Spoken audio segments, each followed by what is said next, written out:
Paz do Senhor, irmãos. Carta de Paulo aos Filipenses, capítulo 4.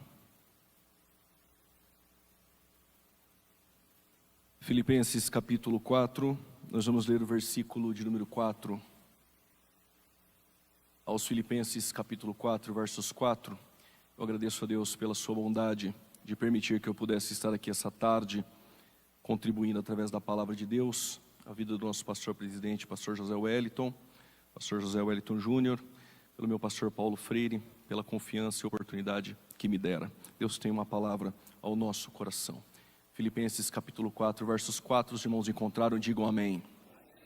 Diz o texto: regozijai-vos sempre no Senhor. Outra vez digo, regozijai-vos. Seja a vossa equidade notória a todos os homens. Perto está o Senhor. Antes de tomar o seu assento, no capítulo de número 1, Paulo fala sobre a alegria em padecer por Cristo. No capítulo 2, ele fala sobre a alegria em servir a Cristo. No capítulo 3, ele fala sobre a alegria em crer em Cristo. E no capítulo de número 4, ele fala sobre a alegria de contribuir em Cristo. Pode tomar o seu respectivo assento.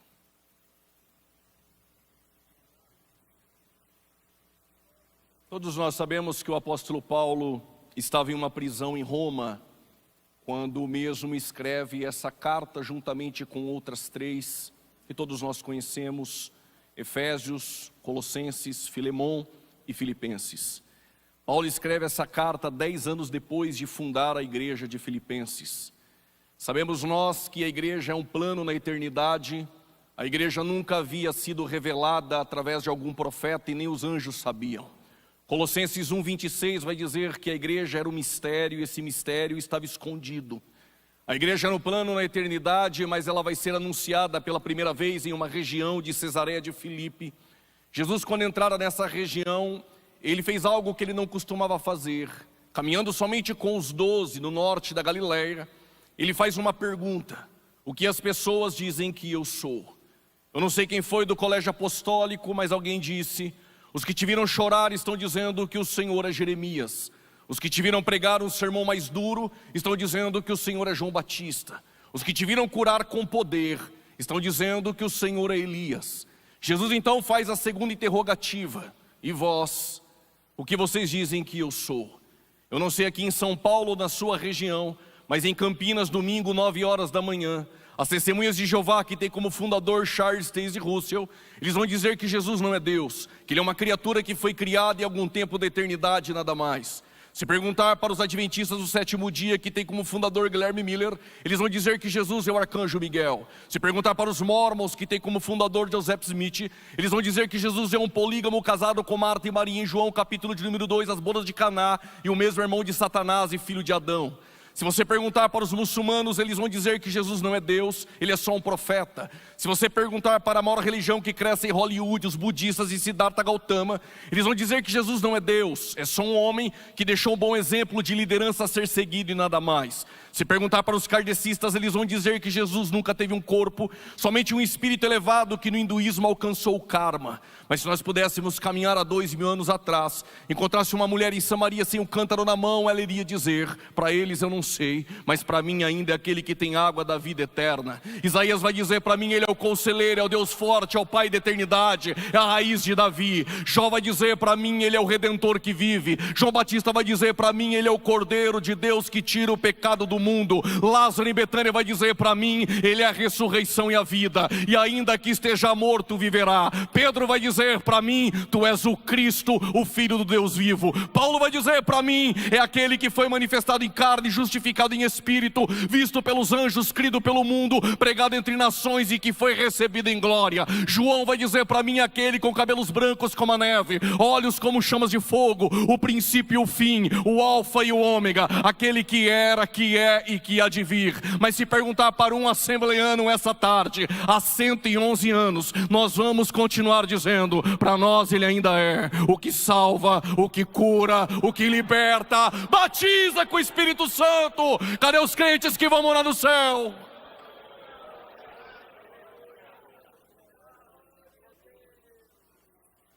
Pois tu és Pedro, e sobre esta pedra edificarei a minha igreja. Vou repetir mais uma vez. Sobre esta pedra edificarei a minha igreja. A pergunta seria essa: quem é a pedra? Lembramos que quando Daniel foi levado à Babilônia, dentro do cativeiro babilônico, Nabucodonosor, ele tem um sonho, e o sonho ele não conta o sonho. Ele quer que revele o sonho e depois interprete o sonho. Arioque, um chefe da guarda, passaram um pregão em Babilônia, com o mago, astrólogo ou adivinho, que conseguiria interpretar e revelar o sonho de Nabucodonosor. Daniel, ele ora 3 vezes ao dia, com as janelas abertas rumo a Jerusalém. Não glorifique a Deus porque ele ora 3 vezes ao dia, ele só faz a lição de casa. Todo judeu ora 3 vezes ao dia, os muçulmanos rezam 5. E não me pergunte como funciona isso. Eu e você, Paulo disse, nós é sem cessar. Enquanto ele está orando, Deus deu a revelação para Daniel. Ele compareceu diante do rei Nabucodonosor e dissera: tu sonhaste com uma estátua. A cabeça da estátua é de ouro, o peito e o braço da estátua é de prata, o ventre e o quadril é de bronze, as pernas de ferro e barro. 4 materiais que identificam 4 reinos: o ouro a Babilônia, a prata os medo-persas, o bronze Alexandre o Grande, filho de Filipe o Macedônio, e as pernas de ferro e barro é Roma. Mas é sobre isso que eu quero falar. Daniel, ele vê então uma pedra, e quando esta pedra vem, ela esmiuça a estátua se rompe e cai ao chão. O que Daniel tem na revelação que ele está trazendo para nós essa tarde: passa reinos humanos, passam governantes humanos, passam tronos humanos, mas a pedra, ela é Cristo, estabelecendo o seu reino eterno, que subsiste eternamente. Paulo, escrevendo à igreja de Corinto, ele vai dizer: assim como os hebreus que deixaram o Egito, que foram batizados nas águas do Mar Vermelho, foram batizados na coluna de fogo, na nuvem, e eles comiam de um maná que caía todos os dias. Se fosse eu guardaria o maná de amanhã. Mas Deus disse: se guardar o de amanhã, eu faço apodrecer. Porque Deus sabe que se você guardar o de amanhã, amanhã você não me busca.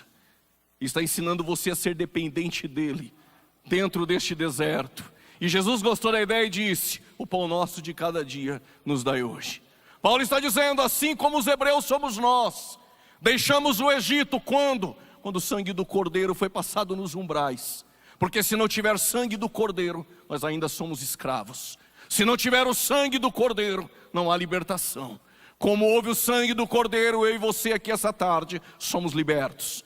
Batizado nas águas do Mar Vermelho, batizados com o Espírito Santo no fogo, no batismo do revestimento de poder, na coluna de fogo. Mas nós bebemos de uma mesma bebida espiritual, e Paulo diz, essa bebida espiritual era de uma pedra, e a pedra era Cristo. Sobre esta pedra, eu ouvi um glória a Deus ali, sobre esta pedra edificarei a minha igreja, e as portas do Hades ou das anças da morte não prevalecerão contra ela.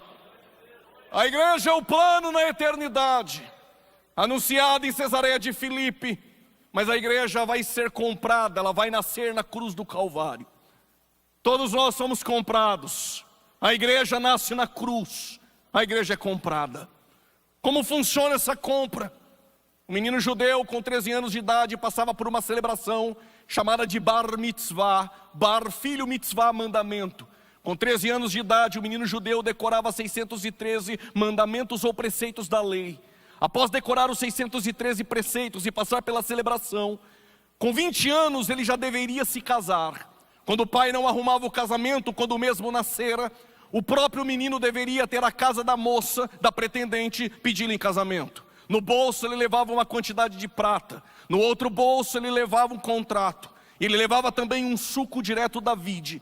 Ele chegava na porta da casa da pretendente e batia na porta. Ela abria e diante dos pais, ele olhava aos olhos dela e dizia: quer se casar comigo?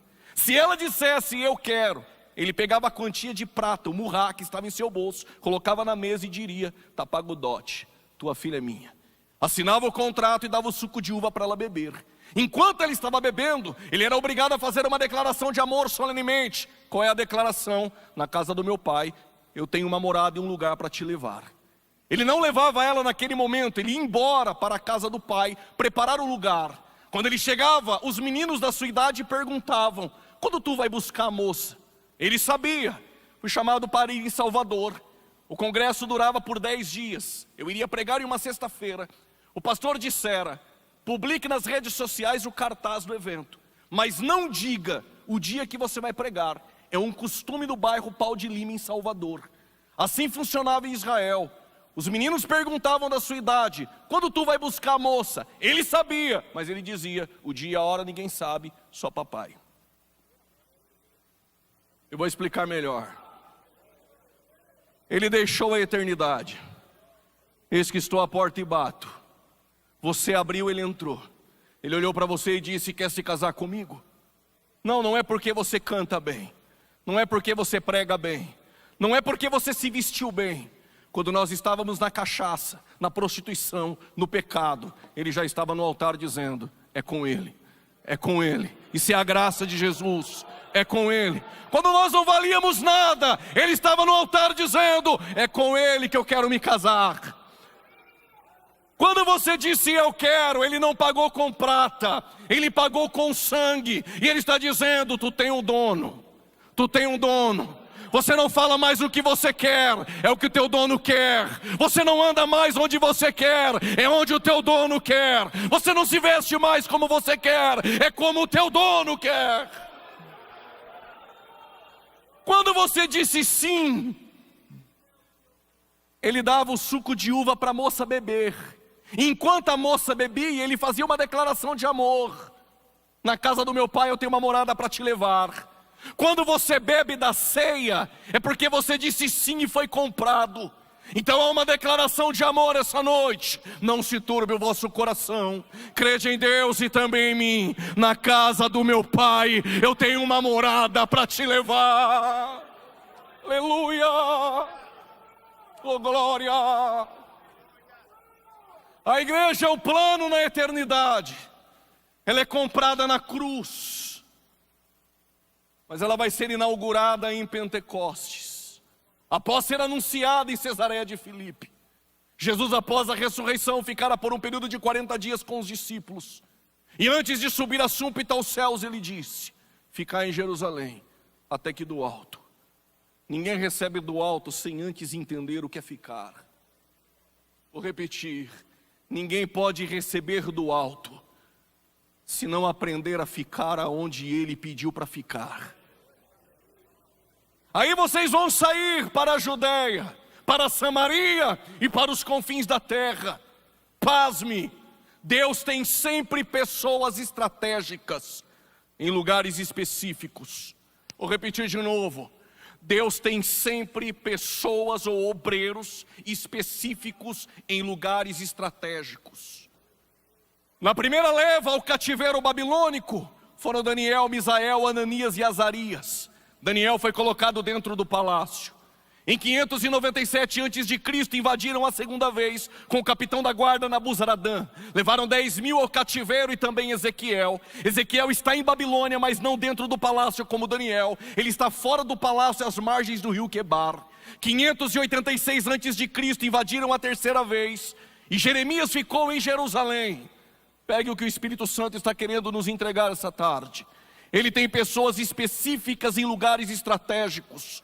Ele tem o Daniel dentro do palácio, ele tem o Ezequiel fora do palácio, mas ele tem o Jeremias em Jerusalém. Ele tem uma menina na casa do Naamã, ele tem o José na casa do Potifar, ele tem um Pedro na Judeia, ele tem um Filipe em Samaria, ele tem um Paulo nos confins da terra. Segura, não reclame com o ministério aonde você foi plantado, é aí que Deus vai te usar.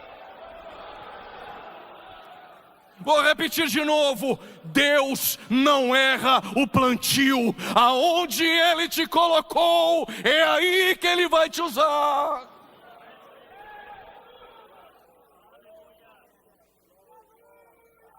Deus não planta ninguém em lugares errados.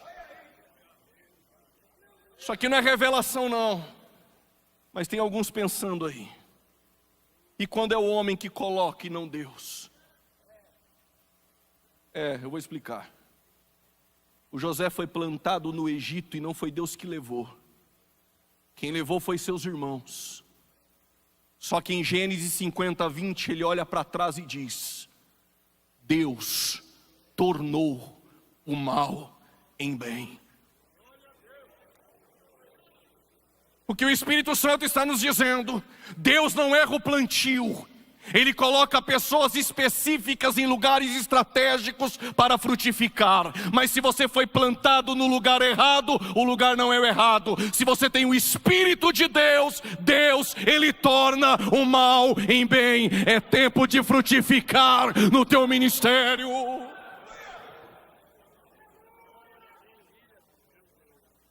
Mas o agricultor, ele vem passando, e o agricultor pensa: plantaram uma figueira na vinha, está plantada no lugar errado.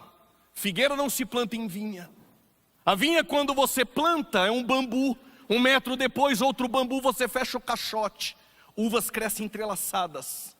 A figueira, as suas raízes crescem muito.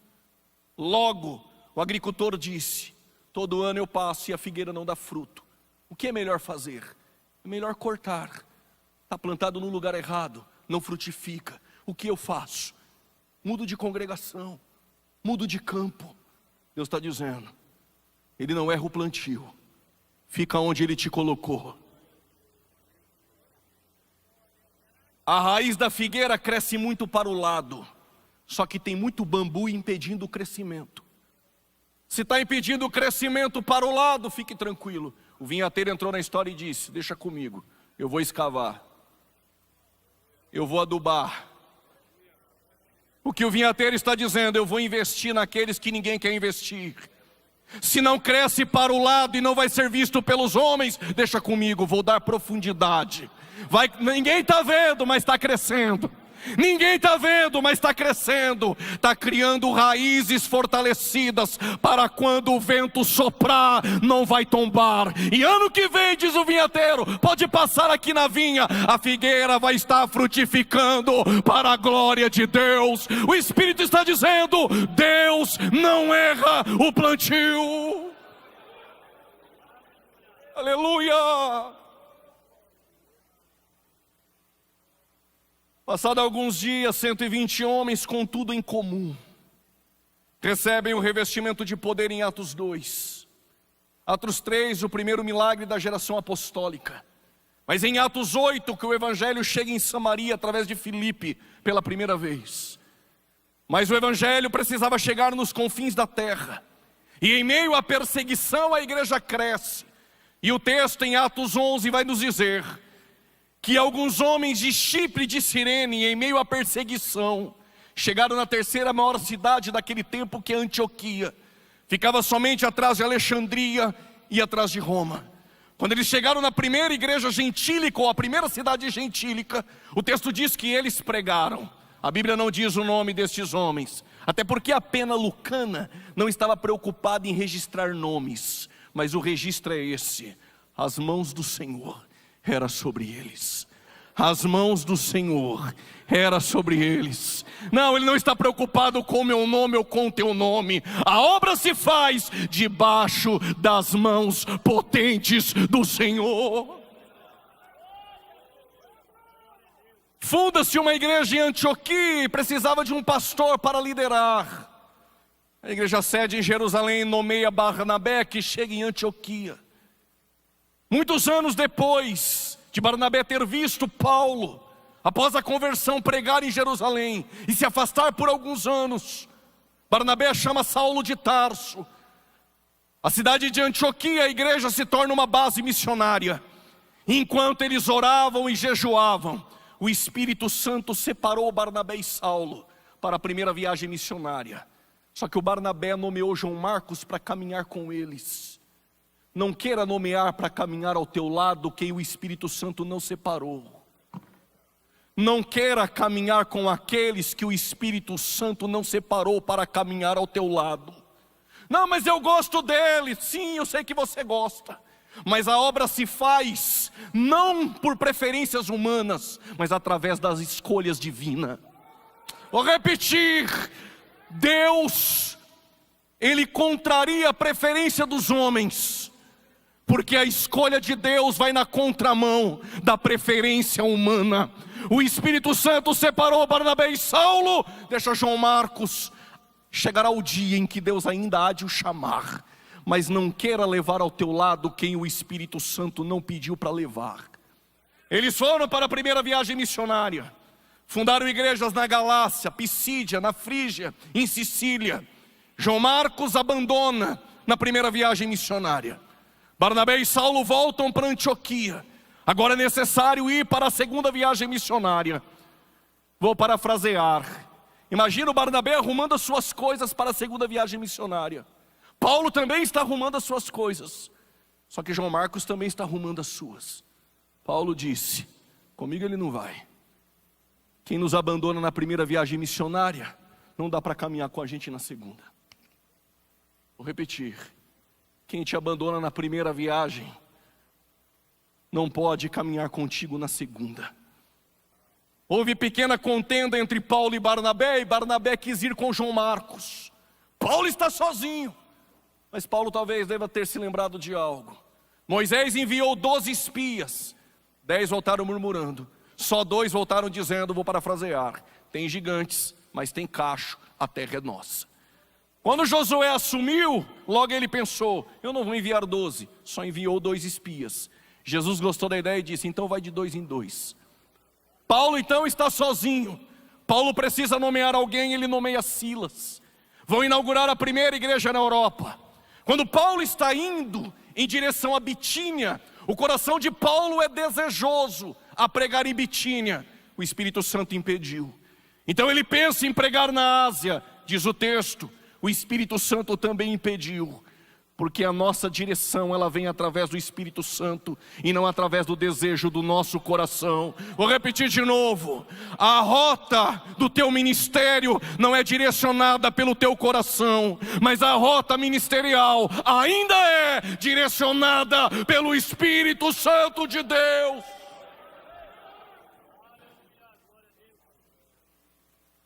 O Espírito Santo está disposto a contrariar regras humanas. O Espírito Santo está disposto a contrariar os seus desejos pessoais para te levar para o lugar exato aonde Ele quer te usar. Preste atenção em algo aqui essa tarde, porque o que vem dos homens precisa passar por mudanças. O que vem de Deus não necessita ser mudado. Vou repetir, o que vem dos homens necessita passar por mudanças. O que vem de Deus não precisa ser mudado. Qual é o nome do menino? Abrão. Quem colocou? O homem. Terá. Então tem que passar por mudanças. A partir de agora é Abraão. Qual é o nome do menino? Iacove. É Jacó. Quem colocou? Isaac. Tem que passar por mudanças. A partir de agora é Israel. O que vem dos homens necessita ser mudado. Qual é o nome do menino? Isaac. Ninguém mexe, porque foi Deus que colocou. Estou ouvindo um glória, está melhorando. Eu vou repetir de novo.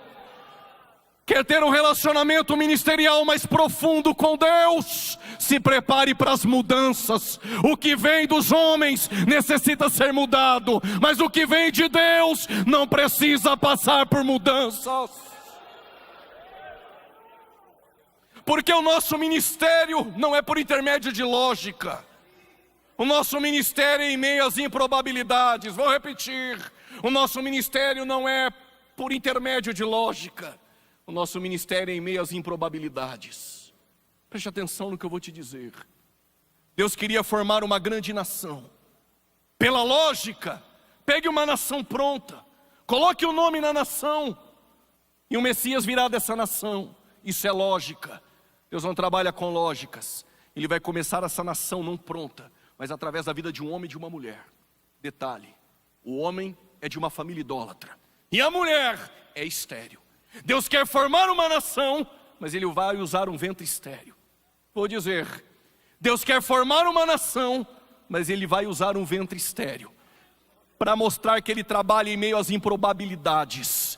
Todas as vezes que Deus quis mudar o curso da história, Ele usou um ventre estéril. Quando Ele queria formar uma grande nação, do ventre estéril de Sara, esposa de Abraão, Ele fez nascer o Isaac. Quando Ele precisava dar continuidade a essa nação, do ventre estéril de Rebeca, esposa de Isaac, Ele fez nascer Jacó. Quando Ele precisava de um avivamento em Israel, do ventre estéril de Ana, esposa de Eucana, Ele fez nascer Samuel. Quando Ele precisava de um libertador na tribo de Dan, Esther, esposa de Manoá, Ele fez nascer Sansão. Quando Ele precisava de uma voz para clamar no deserto, de uma Esther, Isabel, esposa de Zacarias, Ele fez nascer João Batista. Mas quando Ele precisava salvar a humanidade, não foi de uma estéril, eis que uma virgem conceberá e dará à luz a um filho, e o seu nome será chamado Emanuel. Deus está conosco essa tarde. O teu ministério não é lógica, o teu ministério é em meio às improbabilidades.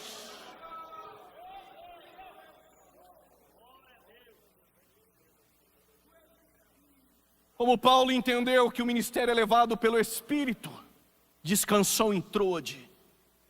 E de repente em visão aparece um varão dizendo: atravessa a Macedônia e ajuda-nos. Quando ele chega na Macedônia, ele encontra uma mulher vendedora de púrpura. Olha que coisa maravilhosa que Deus faz. Missionário, não levou muita coisa. Quando chegou lá, Deus preparou logo uma empresária. Deus está levantando alguém com recurso. Eu vi um glória a Deus lá atrás. Deus está levantando alguém com recurso para cuidar da tua vida. Receba os cuidados de Deus essa tarde. Vou repetir: antes que as águas do Querite se abaixem em Sarepta, Deus levanta alguém com recursos, ainda que seja pouco, mas é através do pouco que Deus vai fazer muito no teu ministério.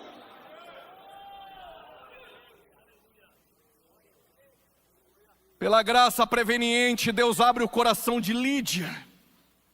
Ela nasce de novo e aceita a oferta do Evangelho. A casa dela se torna um ponto de pregação, e toda tarde Paulo sai para o evangelismo, encontra uma menina com espírito de adivinhação. E todo dia que ele passa, a menina diz: aí vai um filho do Deus Altíssimo. Se aquela menina vivesse hoje, a agenda dela estava lotada. Só que Paulo discerniu que era um espírito maligno, repreendeu o espírito, e agora está preso com Silas, debaixo de vara de lictores.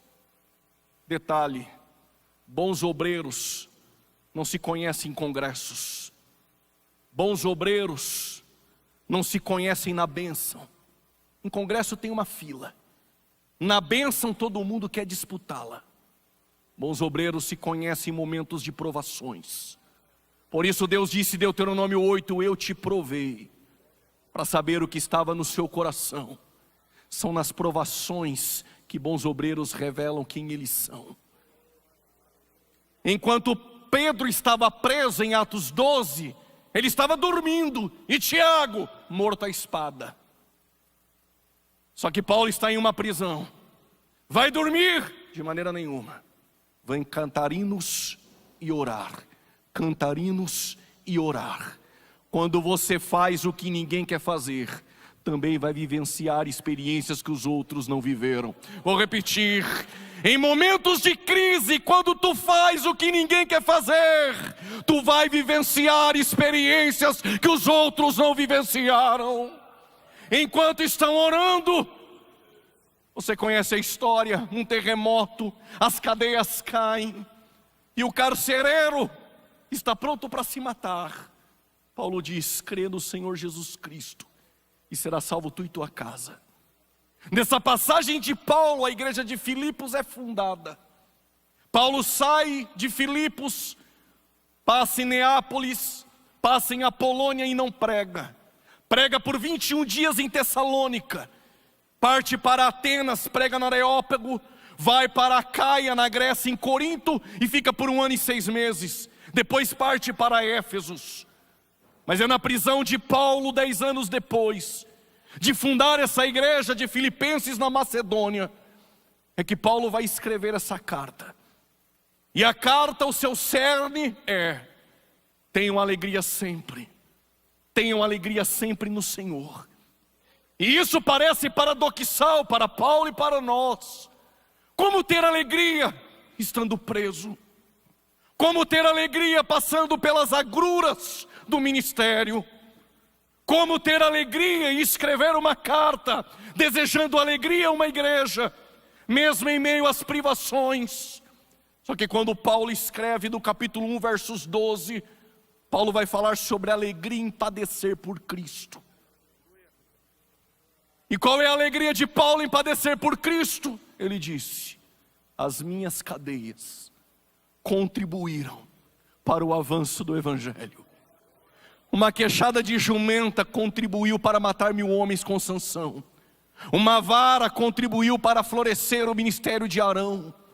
Um cajado contribuiu para abrir o mar vermelho na vida de Moisés. As buzinas dos sacerdotes com Josué contribuíram para cair as muralhas. Uma funda contribuiu para Davi derrotar o gigante. As cadeias de Paulo contribuíram para o avanço do Evangelho. Tenha alegria essa tarde em padecer por Cristo, porque padecendo por Cristo terá melhor proveito para o avanço do Evangelho. Pedro corrobora e diz: alegrai-vos no fato de ser participantes das aflições de Cristo Jesus. Paulo entendeu que devemos ter alegria em padecer, mesmo em momentos de crise difíceis, que no capítulo 1, versos 23, Paulo diz: eu tenho o desejo de partir e estar com o Senhor. Como bom obreiro ele diz: se eu ficar em vida, será muito proveitoso. Mas se eu partir e estar com o Senhor, também é lucro. Qual a convicção de Paulo? Paulo sabia que a morte havia sido vencida.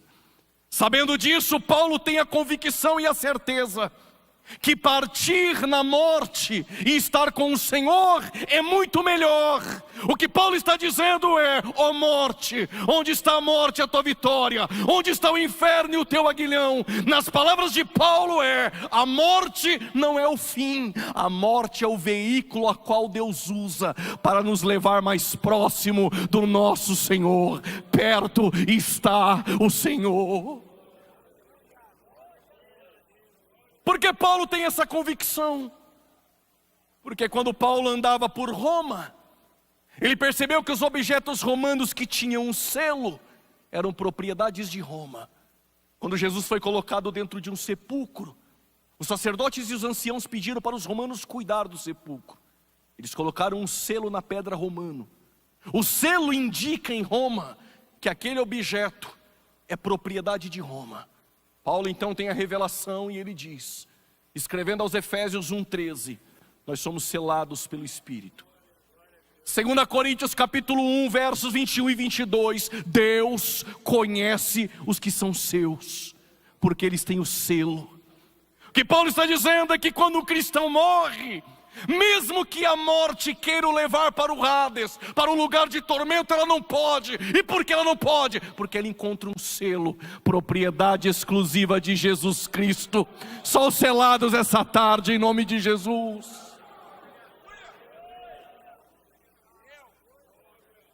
Capítulo de número 1, Paulo está dizendo: tenham alegria em padecer pelo ministério. Tenham alegria em padecer por Cristo. Tenham alegria em carregar as marcas de Cristo em teu corpo. Capítulo de número 2, Paulo não vai falar sobre a alegria em padecer, mas vai falar sobre a alegria em servir. Paulo está dizendo, parafraseando as palavras de Jesus, que quem quer ser o maior no reino, seja servo.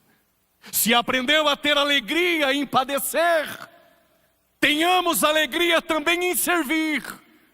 E Paulo expõe o maior modelo de servo. Se tu visitasse a casa de um judeu e lá tivesse 4 escravos, o mais indigno dos escravos iria lavar os teus pés. Lavar os pés era o serviço de um escravo. Na mesa de Jesus na Páscoa, quando ele vai instituir a ceia, Os discípulos estão discutindo quem é o maior.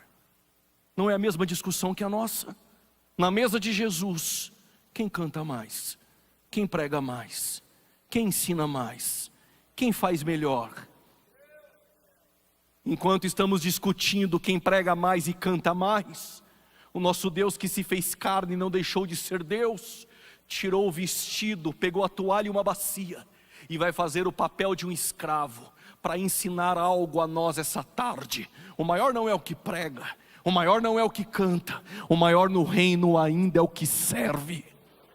E Paulo, apresentando a alegria em servir, ele vai dizer: ele não teve por usurpação ser igual a Deus, esvaziou-se de si mesmo. Esvaziar no grego kenosis não é deixar de ser Deus. Ele abriu mão dos privilégios da divindade, mas não deixou de ser Deus. Veio como homem ele tem sede. Como Deus ele te deu água da vida eterna. Como homem ele senta no poço de Jacó e disse: estou cansado. Como Deus ele sobe numa montanha e diz: vinde a mim os cansados e sobrecarregados, que eu vos aliviarei. Como homem ele chora por um amigo em Betânia, mas como Deus ele disse: sai para fora Lázaro. Como homem ele dorme na popa do barco, mas como Deus, quem é este que até o vento e o mar lhe obedece? Não teve por usurpação ser igual a Deus.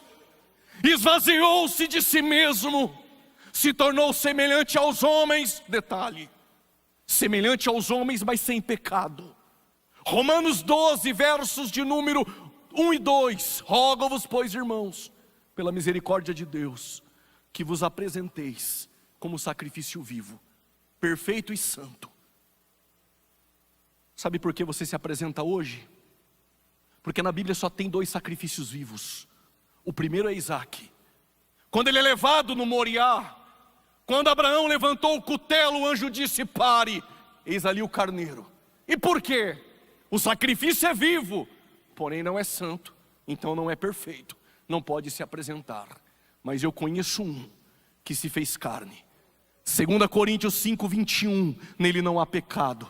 1 Pedro 2, 22, ele não cometeu pecado. João 6, 69, ele é o santo de Deus. Hebreus capítulo 4, versos 15, em tudo foi tentado, mas sem pecado. Autor aos Hebreus, Paulo, Pedro e João estão dizendo: nele não há pecado. Alguém poderia dizer: mas os 4 é do time de Jesus. Então te apresento 4 que jogavam contra. Mateus 27, versos 3, Judas disse: traí sangue inocente. Pilatos lavou as mãos dizendo: esse homem é justo. A mulher de Pilatos, Cláudia, disse: tive um sonho com este justo e muito sofri. E para finalizar, para você dar um glória a Deus essa tarde, quando ele entregou o Pai e o Espírito, o carcereiro que estava olhando do lado, esperando os ladrões, mas tinha um centurião dizendo: verdadeiramente ele é o Cristo, o Filho de Deus. Se tornou semelhante aos homens, se tornou servo e foi obediente até a morte, e morte de cruz. Mas eu tenho algo aqui para aqueles que aprenderam a servir. Mas Deus o exaltou. Mas Deus o exaltou soberanamente. Ele deu um nome que é acima de todos os nomes. E se você não quiser fazer isso hoje, não tem problema. Chegará o dia em que todo joelho há de se dobrar e toda língua há de confessar: Ele é Senhor, Ele é Senhor, Ele é Senhor. Tenham alegria em servir.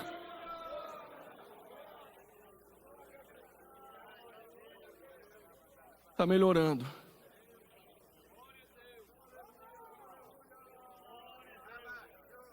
Se você serve, mas é direcionado pelo peso da responsabilidade, tu só vai ficar reclamando nos corredores da igreja que o ministério é um fardo.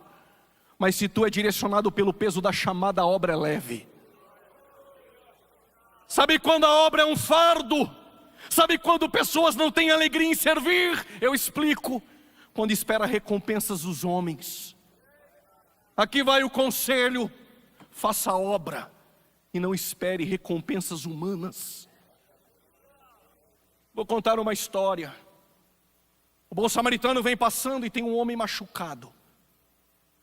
O levita e o sacerdote passou de largo, tu conhece a história. Ele pegou esse homem, cuidou desse homem, colocou na cavalgadura e levou lá na estalagem. Chegou na estalagem e ele disse para o hospedeiro: cuide dele, estou te dando 2 moedas, quando eu voltar eu te pago. Eu ouvi só o meu Deus aqui, acho que pegou. Eu vou explicar melhor. O bom samaritano é Cristo, e Ele cuida daqueles que nós deixamos de cuidar. Jesus não desiste de quem nós desistimos.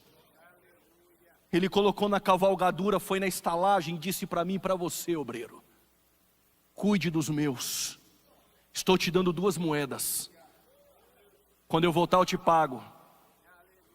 Se tu gastar mais que as 2 moedas, e tu vai gastar mais do tempo, mais da gasolina, tu vai gastar mais da sua saúde, mas não espere recompensa dos homens. Quem disse quando eu voltar eu te pago? É aquele que não teve por usurpação ser igual a Deus, que Deus o exaltou soberanamente. O que ele está dizendo? A terra não tem recursos para quitar essa dívida, mas quando eu voltar, a eternidade não vai ficar devendo nada para ninguém.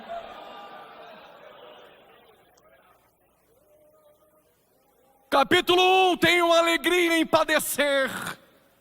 Capítulo 2, tenham alegria em servir.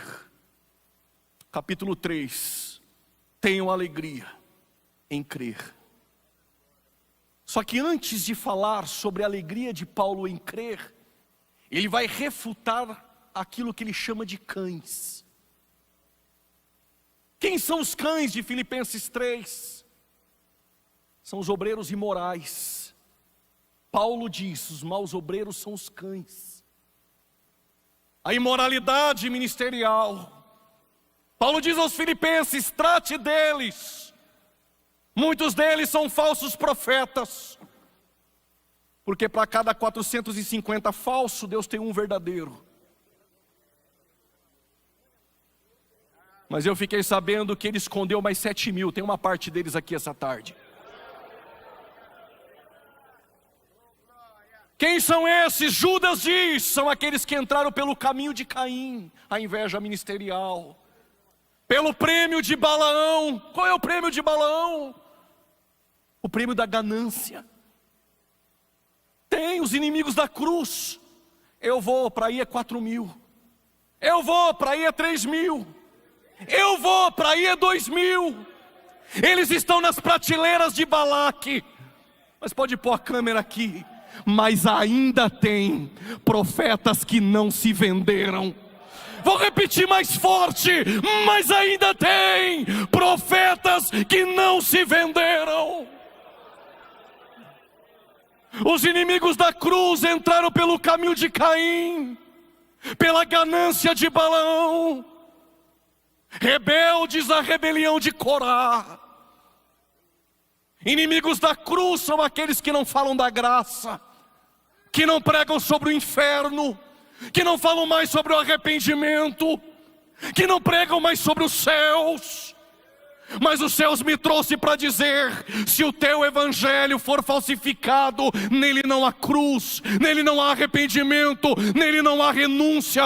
Tu se tornou inimigo da cruz. Mas se o teu evangelho é puro, nele há cruz, nele há arrependimento, nele há céus. E Paulo diz: eu esqueci das coisas passadas, mas uma coisa faço. No grego a palavra fácil, no gerúndio, continuo fazendo. Esqueci das coisas que para trás ficaram, mas no meu ministério eu sou produtivo no presente, e buscando o alvo, aquilo que está diante de mim. Aí ele para e diz: porque chegará o momento, mesmo que você sirva e tenha alegria em servir, e que padeça pelo evangelho, pelo ministério e por Cristo, mesmo cansado. Filipenses 3:20, Paulo diz: porque chegará o dia em que este corpo abatido, vou repetir, chegará o dia que este corpo abatido será transformado. Quando será transformado? No soar de uma trombeta. Quando for dada a palavra de ordem, alarido e voz de arcanjo, e a trombeta de Deus ela vai soar, os mortos ressuscitarão primeiro, e depois nós, e depois nós, e depois nós, e depois nós, e depois nós. Tem alegria em crer, Paulo disse, porque a nossa cidade está nos céus.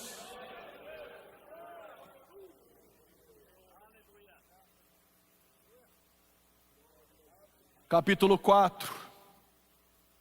Tenham alegria em dar.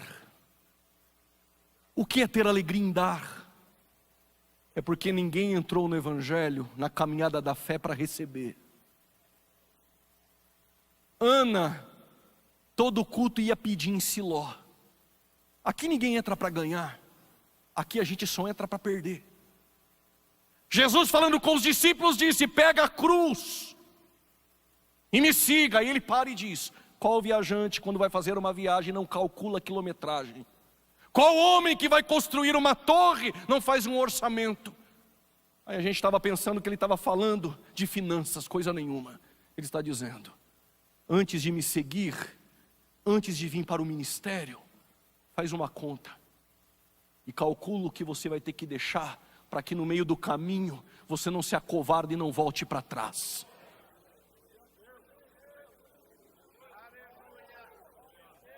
Eu vou explicar o que é ministério. Pega a tua carteirinha da convenção, vai no McDonald's e vê se tu paga meia. Vai no clube, no cinema, vê se tu paga meia. Mas pega a tua carteirinha e vai no presídio. Vai no hospital, lá tu entra. Tá entendendo o que é ministério? Tá entendendo o que é ministério? Ministério não é mãozinha colocada aqui, cabelinho do lado, agendas abertas. Isso aqui não é ministério gospel. Isso aqui é carregar no corpo as marcas de Cristo. Aleluia! Aí Paulo explica o que é ter alegria em dar, porque os filipenses foi a única igreja que contribuiu.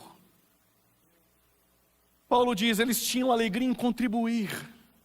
Eles tinham alegria em ofertar.